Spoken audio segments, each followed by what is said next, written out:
یہ تھا کہ حضرت عثمان کا چونکہ میں رشتہ دار ہوں، بنو امیہ سے میرا تعلق ہے، حضرت عثمان بھی بنو امیہ کے تھے، تو حکومت پہ دباؤ ڈالا جائے کہ حضرت عثمان کے قاتلوں کو چوک پر لٹکایا جائے۔ یہ گڑبڑ یہاں سے شروع ہوئی ہے۔ بات آ رہی ہے سمجھ میں؟ حکومت سے مطالبہ ہے کہ حضرت عثمان کے قاتلوں کو چوک پر لٹکایا جائے۔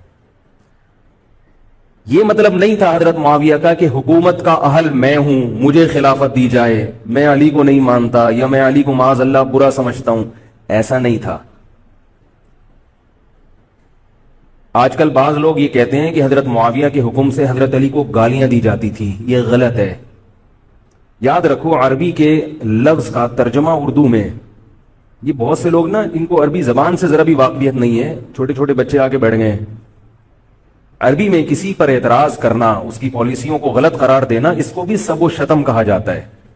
اردو میں ہر جگہ اس کا ترجمہ گالیاں نہیں ہوتا، گالیوں کا مطلب تو ہمارے ہاں کچھ اور سمجھا جاتا۔ آپ کسی پر اعتراض کر رہے ہو، اس کو تو سب و شتم کہا جائے گا۔ سب و شتم میں گالیاں بھی آتی ہیں، کسی کی پالیسیوں سے اختلاف کرنا، اس کی رائے پر رد کرنا، یہ بھی آتا ہے۔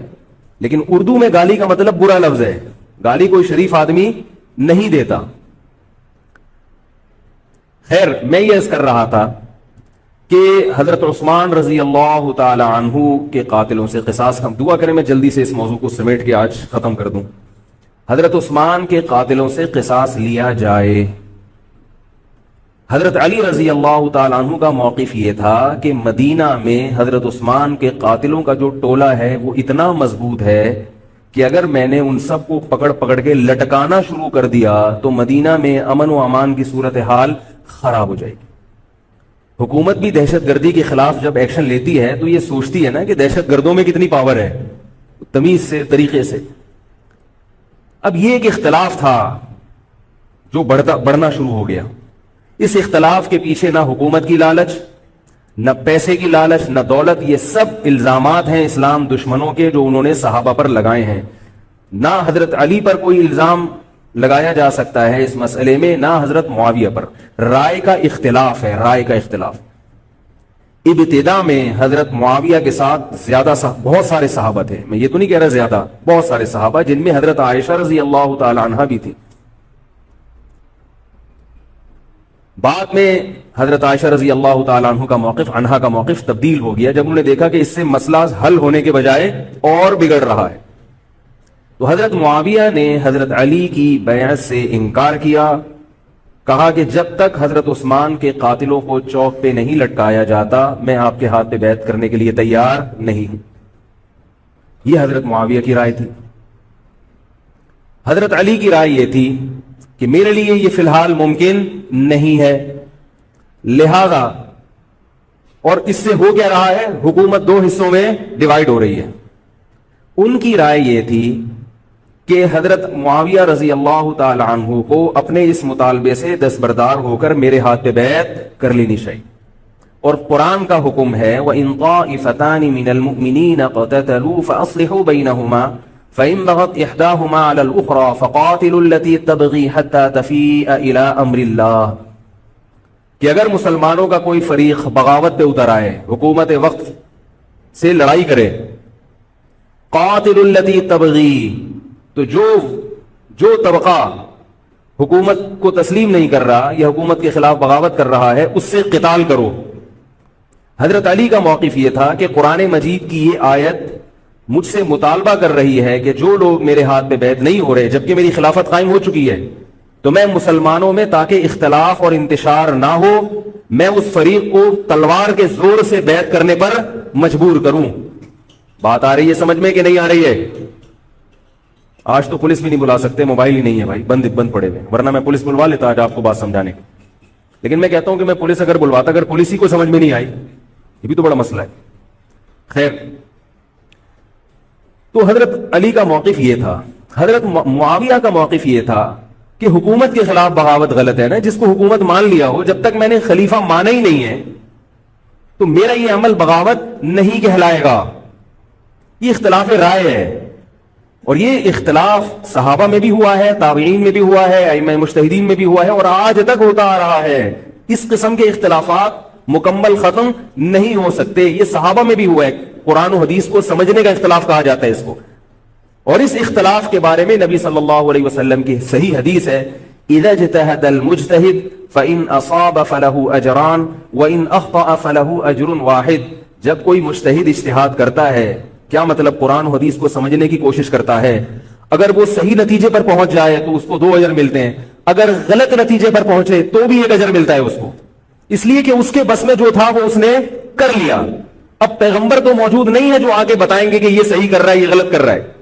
میں نے اپنے ایک استاد سے ایک مرتبہ پوچھا کہ حضرت یہ علماء میں جب اختلاف ہوتا ہے کسی مسئلے میں تو عوام بڑی پریشان ہوتی ہے, کیا کریں ہم؟ انہوں نے فرمایا کہ عوام کو یہ بتاؤ کہ ہم پیغمبر نہیں ہیں اور ہم پیغمبر سے براہ راست مسئلہ پوچھ نہیں سکتے. ہمارے پاس جو قرآن و سنت ہے اور جو فقہائے کرام نے اس قرآن و سنت کی تشریح کی ہے, جو فقہ کی کتابیں ہیں, ہم اس میں دیکھتے ہیں. اب اس میں 2 علماء کی رائے میں اگر اختلاف ہو جائے تو اس اختلاف کو ختم کرنے کا ہمارے پاس کوئی راستہ نہیں ہے. نبی ہوتے تو ہم پوچھ لیتے, جب راستہ نہیں ہے تو بھائی اللہ کے نبی نے فرما دیا کہ جو تمہارے بس میں ہے وہ کر لو. اگر درست بات تک پہنچ گئے ڈبل اجر, نہیں پہنچے تو بھی اجر. اس میں ہمیں بتا دیا کہ اسلام پر عمل کے لیے اتنا کافی ہے کہ جو تمہاری استطاعت میں ہے وہ کر لو. نہیں آئی بات سمجھ میں؟ اب یہ اختلاف چھوٹے مسائل میں بھی ہو سکتا ہے اور بڑے مسائل میں بھی ہو سکتا ہے. تیسری بھی ایک جماعت تھی. یہ 2 اختلاف تو پتہ چل گئے نا, حضرت علی کا موقف, حضرت معاویہ کا موقف. ایک تیسری جماعت تھی جو یہ کہتی تھی کہ نہ ہم حضرت علی کا ساتھ دیں گے نہ حضرت معاویہ کا, کیونکہ دونوں مسلمان ہیں, دونوں لڑ رہے ہیں, مسلمانوں کو ہم لڑتا ہوا نہیں دیکھ سکتے. ان کا موقف تھا حضرت علی رضی اللہ تعالیٰ عنہ ایک صحابی کے پاس گئے اور ان سے کہا کہ آپ میری جماعت میں شامل ہوں اور اہل شام کے خلاف میرے ساتھ مل کے لڑیں. وہ صحابی گئے کہ لکڑی کی تلوار اٹھا کے لائے. انہوں نے کہا کہ میں نے رسول اللہ صلی اللہ علیہ وسلم سے سنا ہے کہ فتنے کا دور ہوگا, مسلمان آپس میں لڑیں گے, تو تم اس وقت اپنی تلوار کو لکڑی کی بنا لینا. لکڑی کی تلوار کا مطلب جو کسی سے لڑنے کے کام نہ آئے. میں تو نہیں لڑ سکتا. اب حضرت علی نے یہ نہیں کہ اس پہ تلوار رکھ دی ہو کہ نہیں تو جائے گا, یا تو دائرہ اسلام سے خارج ہے, یا تو باغی ہے, ٹھیک ہے نہیں یاری سمجھ میں چھوڑ دو. آج جو فتنے کھڑے ہو رہے ہیں نا وہ اس پہ نہیں ہو رہے کہ صحیح کیا ہے غلط کیا ہے. فتنہ اس پر ہو رہا ہے کہ جو مجھے سمجھ میں آ رہا ہے وہ میں تھوپ کے اس کو مسلط کر دوں. مجھے اگر رفع الیدین سمجھ میں آ رہا ہے تو پوری دنیا رفع الیدین کیوں نہیں کر رہی, اور اگر مجھے ترک رفع الیدین سمجھ میں آ رہا ہے تو یہ چند لوگ رفع الیدین کیوں کر رہے ہیں. صحابہ کے دور میں رفع الیدین بھی ہوتا تھا اور ترک بھی ہوتا تھا, پھڈے نہیں ہوتے تھے. صحابہ کے دور میں زور سے آمین بھی تھی اور آہستہ آمین بھی تھی, جھگڑے نہیں تھے. صحابہ کے دور میں امام کے پیچھے فاتحہ پڑھنے والے بھی تھے اور امام کے پیچھے فاتحہ کو ناجائز اور حرام سمجھنے والے بھی تھے, مگر پھڈے بازی بولو بھائی نہیں تھی. تو حضرت علی رضی اللہ تعالیٰ عنہ نے ان صحابی کو مجبور نہیں کیا. حضرت علی کی فوج میں عمار ابن یاسر رضی اللہ تعالیٰ عنہ بھی تھے, زبیر ابن عوام, عبداللہ ابن زبیر رضی اللہ تعالیٰ عنہ, عبداللہ ابن زبیر ابن عوام. حدیث میں آتا ہے کہ جب جنگ صفین میں, جنگ جمل میں دونوں فوجیں آمنے سامنے کھڑی ہوئی ہیں, زبیر ابن عوام رضی اللہ تعالی عنہ نے تقریر کی, اہل شام سے خطاب کر کے کہا کہ اے اہل شام, ہم جانتے ہیں کہ تمہارے ساتھ محمد صلی اللہ علیہ وسلم کی زوجہ ہیں حضرت عائشہ, جو ہمارے موقف سے متفق, یہ صحیح بخاری کی روایت ہے, جو ہمارے موقف سے متفق نہیں ہے لیکن ہے نبی کی بیوی, اور ساتھ کس کا دے رہی ہے, تمہارا. اب اعتدال دیکھیں صحابہ کی رائے میں. فرمایا اللہ کی قسم ہم یہ جانتے ہیں کہ جیسے وہ دنیا میں نبی کی زوجہ تھی جنت میں بھی نبی کی زوجہ ہوں گی, اگرچہ وہ اس معاملے میں ہمارے خلاف ہیں مگر اس کی وجہ سے ہم ان کے جنتی ہونے کا انکار نہیں کر سکتے. کیا مطلب, ان کی سمجھ میں جو آ رہا ہے وہ اس کے حساب سے کر رہی ہیں, لیکن ہماری سمجھ میں ان کی بات نہیں آ رہی. کیوں؟ اس لیے فرمایا کہ ہم یہ دیکھ رہے ہیں کہ اللہ ہمیں نبی کی زوجہ عائشہ رضی اللہ تعالی عنہا کے ذریعے آزما رہا ہے کہ تم نبی کی زوجہ کو دیکھتے ہو یا قرآن کے حکم کو دیکھتے ہو. قرآن کہہ رہا ہے کہ خلیفہ کے خلاف بغاوت نہیں ہو سکتی, کائنم من کان, بغاوت کرنے والا کوئی بھی کیوں نہ ہو. تو نہ چاہتے ہوئے بھی ہم تمہارے خلاف آ کے کھڑے ہوئے ہیں. خدا کی قسم اس آزمائش میں ہمیں کس نے ڈالا ہے, اللہ نے ڈالا ہے. وہ لوگ جو حضرت عائشہ رضی اللہ تعالی عنہا پر تہمتیں لگاتے ہیں، جو حضرت معاویہ کو برا بھلا کہتے ہیں، وہ لوگ حضرت علی اور ان کے ساتھیوں سے سبق کیوں نہیں سیکھ لیتے؟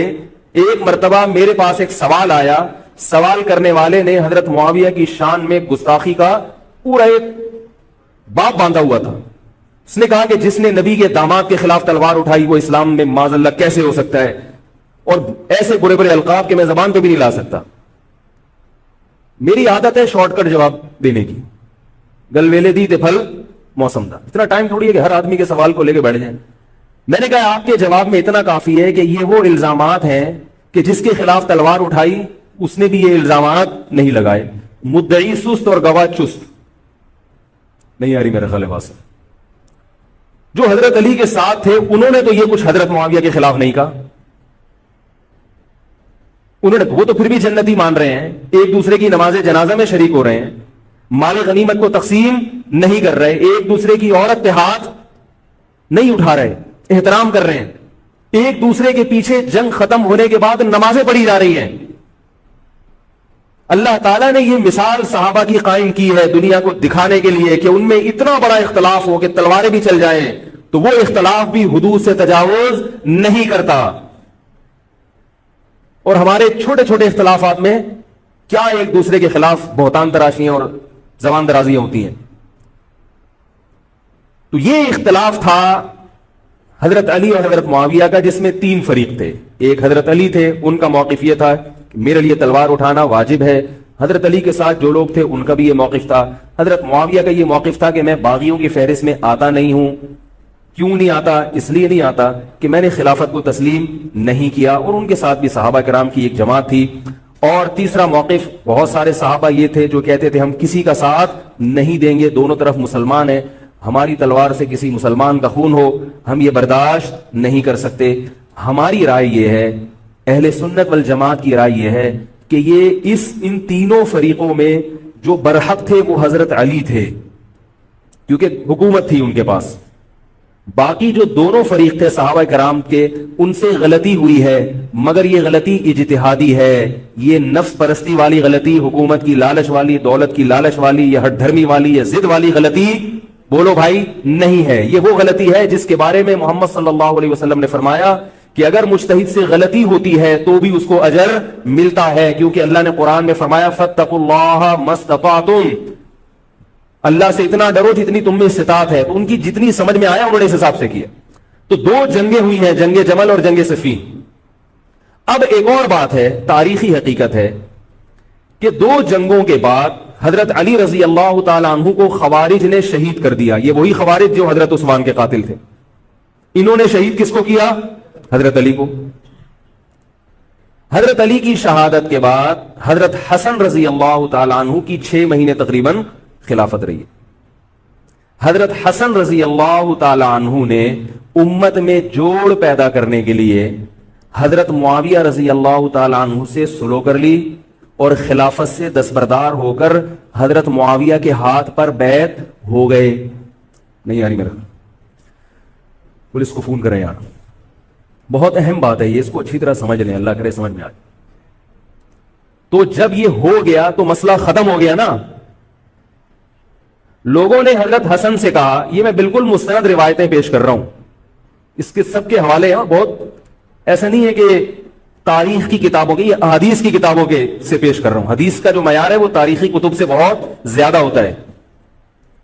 لوگوں نے حضرت حسن سے یہ کہا کہ یہ تو عار اور ذلت کی بات ہے کہ آپ کے والد نے جس کے خلاف 2 جنگیں لڑی ہوں تو آپ اپنے والد کی جس سے دشمنی رہی ہو بیٹا اس سے بیعت ہو رہا ہے. ہمارے یہاں اس کا تصور ہے. سیاسی لوٹے ہمارے یہاں بہت ہیں مگر وہ بھی دنیاوی مفاد میں دائیں بائیں لڑکتے ہیں. آخرت کی خاطر کوئی اپنے عہدے سے دستبردار ہو جائے یہ نہیں ہوتا. حضرت حسن اہل بیعت میں سے ہیں. حضرت حسن بیعت ہو گئے کس کے ہاتھ پر؟ حضرت معاویہ. لوگوں نے کہا یہ عار اور ذلت کی بات ہے. تو حضرت حسن کے وہ تاریخی الفاظ ہیں کہ میں دنیا کی ذلت کو جہنم کی آگ پر ترجیح دیتا ہوں. کیا مطلب؟ میں مسلمانوں کو آپس میں لڑتا ہوا نہیں دیکھ سکتا، میں نہیں لڑتا ہوا دیکھ سکتا. اب کوئی اس بیس پر حضرت علی پہ الزام لگائے کہ اس کا مطلب وہ لڑتا ہوا دیکھ سکتے تھے. بھائی ان کا جو موقف تھا, جو ان کی سمجھ میں آیا, وہ انہوں نے کیا. حضرت حسن کا موقف اپنے والد کے موقف سے مختلف تھا. یہ اختلاف رائے ہو سکتا ہے. ان کا موقف یہ تھا کہ بھئی حضرت معاویہ حکومت کے اہل ہوں یا نہ ہوں, یہ ایک الگ بحث ہے. اگر میں ان کے مقابلے میں متوازی حکومت قائم کروں گا تو پھر مطالبہ ہوگا حضرت عثمان کے قاتل سے قصاص, جو کہ ممکن نہیں ہے, اور پھر یہ لڑائی آگے چلے گی. بہتر ہے کہ دستبردار ہو جاؤ کہ حضرت آپ ہمارے خلیفہ ہیں, آپ ہمارے امیر. نبی صلی اللہ علیہ وسلم اس کی پیشگوئی پہلے کر چکے تھے. حضرت حسن رضی اللہ تعالیٰ عنہ کے بارے میں فرما چکے تھے کہ اللہ میرے اس بیٹے کے ذریعے مسلمانوں کے دو فریق میں صلح پیدا کرے. تو جو اہل بیت سے محبت کرنے والے لوگ ہیں ان کو بھی چاہیے کہ کوئی ایسا کام نہ کریں جس سے مسلمانوں میں دوبارہ سے اختلاف اور انتشار پیدا ہو جائے. جوڑ کی اہمیت شریعت میں زیادہ ہے. اب جب حضرت معاویہ کی خلافت قائم ہوئی ہے, حضرت معاویہ نے حضرت حسن رضی اللہ تعالیٰ عنہ کے اکرام میں کوئی کسر نہیں چھوڑی. اس پر متواتر روایات ہیں کہ حضرت معاویہ جتنا حضرت حسن کا اکرام کیا کرتے تھے اتنا کسی کا اکرام نہیں کرتے تھے. بہت زیادہ آپ کو عزت دی حضرت معاویہ رضی اللہ تعالیٰ عنہ نے. حضرت معاویہ کے بعد یزید کی خلافت قائم ہوئی ہے, حکومت قائم ہوئی ہے. حضرت معاویہ صحابی رسول تھے.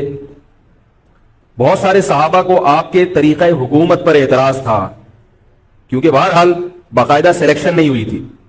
لیکن پھر بھی صحابہ کرام نے جب حضرت حسن بیعت ہو گئے تو باقی کس کو اعتراض کا ہوگا.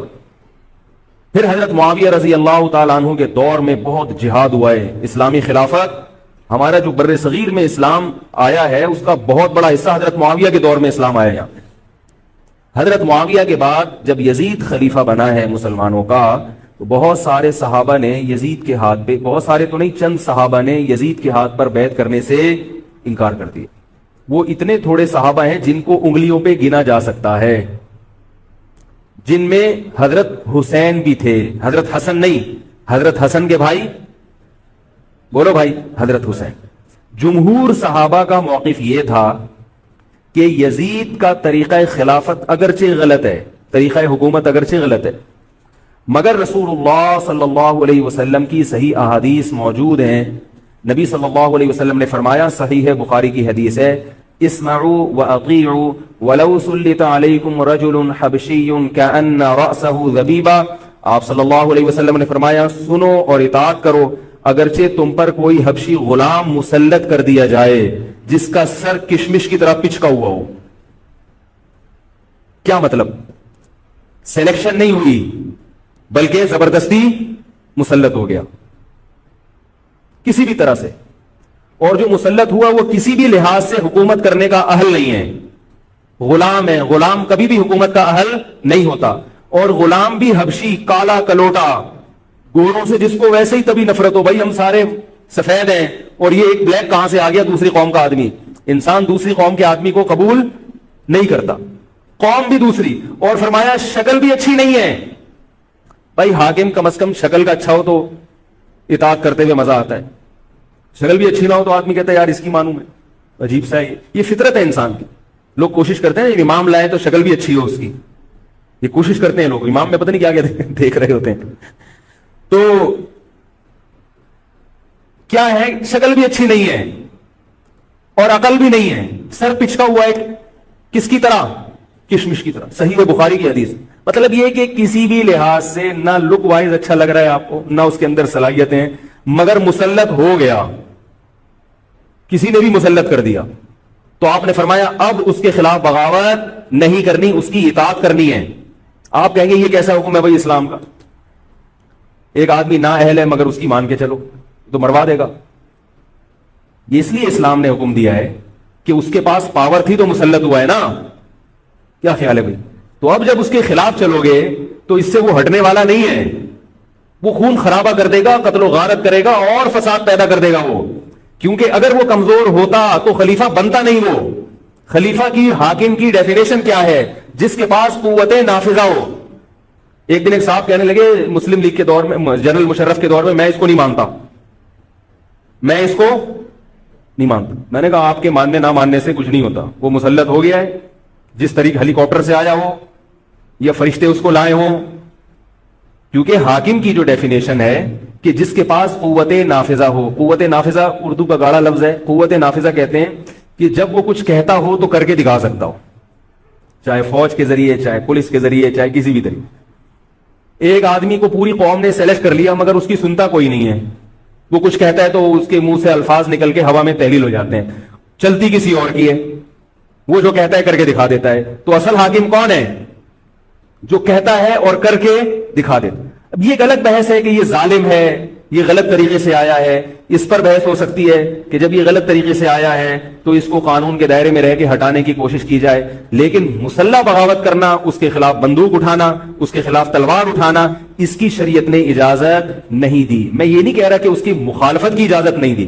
نبی صلی اللہ علیہ وسلم نے فرمایا سب سے بہترین جہاد ظالم بادشاہ کے سامنے حق بات کہنا ہے. کہنے کی حد تک آپ کو مخالفت کی اجازت ہے کہ بھائی یہ جو وزیر اعظم کا بیان آیا ہے یہ بیان ملک کا بیڑا غرق کر دے گا, ان کی پالیسیاں صحیح, جیسے آج کل ہو رہا ہے کہ اخباروں میں کالم نگار اپنی اپنی رائے لکھتے ہیں حکمرانوں کے بارے میں. لکھنے کی حد تک, بولنے کی حد تک ہے. آپ مسلح دستہ لے کے بغاوت کرنے پر آ جائیں, اس کی شریعت نے اجازت, بول لو بھائی کچھ نہیں ہوتا. یہ قرآن اور سنت سے بات ثابت ہے, اس کی شریعت نے اجازت نہیں دی ہے. کیونکہ آپ یہ کریں گے تو اللہ نے دنیا کو اسباب کے ساتھ جوڑا ہوا ہے. آپ کے پاس کچھ بھی نہیں ہے, نہ آپ کے پاس ٹینک ہے, نہ آپ کے پاس آرمی ہے, نہ آپ کے پاس پولیس ہے, آپ کے پاس صرف جذبہ ہے. خالی جذبہ اگر کارآمد ہوتا تو نوح علیہ الصلوۃ والسلام اور آپ کے ساتھ جو 40 افراد تھے ان میں بہت جذبہ تھا, مگر ایک طرف پوری دنیا تھی. اللہ نے جہاد کا حکم نہیں دیا. اللہ تعالیٰ نے اس دنیا کو صرف جذبات کے ساتھ یا ایمان کے ساتھ منسلک نہیں کیا, اس دنیا کو دارالاسباب بنایا ہے. جذبے کے ساتھ ساتھ کچھ طاقت اور قوت بھی ہونی چاہیے, اور یہ قوت حکومت کے پاس ہوتی ہے, پبلک کے پاس بول لو یار نہیں. اگر پبلک کے پاس ہے تو وہ بھی حکومت کی پالیسیاں ہوتی ہیں کہ یہ بھی لیاری گینگ رہنے دو تھوڑے دنوں کے لیے, ان لوگوں کے پاس تھوڑا سا کلاشن کوفے رہنے دو, حکومت جب چاہے غائب کر دے. یہ جو کلاشن کوفے لے کے لوگ گھوم رہے ہوتے ہیں نا اور بتا رہے ہوتے ہیں ہم امام مہدی کا لشکر ہیں, یہ سب گورنمنٹ کے لوگ ہوتے ہیں. آئی بات سمجھ میں؟ گورنمنٹ کی طرف سے ان کو پرمٹ ملا ہوتا ہے, ورنہ آپ چاقو لے کے بھی جو کھنجر ہے نا وہ بھی لے کے طرف گھوم کے دکھاؤ. تو جو بھی امام مہدی کا لشکر کا دعویٰ کر رہا ہے اور کہہ رہا ہے میں یوں کر دوں گا, میں یوں کر دوں گا, میرے ساتھ آ جاؤ, تو سمجھ لو گورنمنٹ نے اس کو خود ہی بٹھایا ہوا ہے. اور بعض دفعہ حکومت اپنی مخالفت کے لیے بھی بندے بٹھا دیتی ہے. یہ ایجنسی والے بڑے ہوشیار ہوتے ہیں, یہ اپنی مخالفت کے لیے پبلک بندوں کو خرید کے بٹھاتے ہیں کہ تم آرمی کے خلاف اور ایجنسی کے خلاف تقریریں کرو اور جہاد کا اعلان کرو. اس کا نتیجہ کیا نکلتا ہے؟ جو جو جہاد کے اعلان میں ان کے ساتھ ہوتے چلے جاتے ہیں ان کے نام ایجنسیوں کے پاس پہنچ جاتے ہیں. پھر ایجنسیاں کہتی ہیں ابھی ان کو کھل کے جہاد کرنے دو تاکہ جتنے لوگوں میں اس قسم کے جہاد کے جراثیم ہیں وہ تمام آ جائیں اور ایک ہی دفعہ اسپرے کر کے سب کو نمٹا دیا جائے. یہ ایک بچوں کی طرح کبھی اس کو پکڑ لیا, یہ کام نہیں ہوتا. تو اس لیے کہہ رہا ہوں یہ جو نوجوان طبقہ ہے اس کو جہاد کے نام پہ الو بنانے والے ہر جگہ بہت ہیں. الو ضرور بنو مگر کسی اور عنوان سے بن جاؤ, جہاد کے نام پہ الو نہ بنو, کیونکہ کسی اور عنوان سے الو بنو گے اتنا نقصان نہیں ہوگا. اس عنوان سے الو بنو گے تو بڑا بیڑا غرق ہو جائے گا, جیسے کہ بہت سو کا بیچاروں کا ہو چکا ہے.